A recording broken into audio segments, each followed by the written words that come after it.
আজকে নবমী, আশা করি তোমরা সবাই খুব ভালো আছো। তোমরা পুজোতে খুব আনন্দ করেছো, অনেক ঘুরছো, অনেক আনন্দ করছো। কাল থেকে আবার মন খারাপের দিন গোনা স্টার্ট। আবার 1 বছর পরে মা আসবেন আমাদের কাছে, আবার আমাদের দিন গোনা স্টার্ট।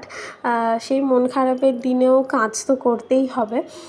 সেই বুঝেই তোমাদের সাথে একটা বেন্টো কেকের ভিডিও আজকে শেয়ার করলাম। হ্যাঁ, এই কেকটা অর্ডার দিয়ে এসেছিলো সপ্তমীর দিন। আমারই একজন দিদি এটা অর্ডার করে। এর ইনসাইড ফ্লেভার ছিল হলো ব্লুবেরি। এই কেকটার ডিজাইন আমি আগেও করেছি, আবার রিক্রিয়েট করা, শুধু কালারটা একটু চেঞ্জিং। আর তোমাদের সাথে ছোটোখাটো সব কেকের ভিডিওই যেহেতু শেয়ার করি, তাই এটাও শেয়ার করলাম। তোমরা জানিও তোমাদের এই সিম্পল এবং কিউট বেন্টো কেকটা তোমাদের কেমন লাগলো। Again happy Durga Puja. সবাই খুব আনন্দ করো, খুব মজা করো, আর সবাই খুব ভালো থেকো। চলো আজকের জন্য টাটা।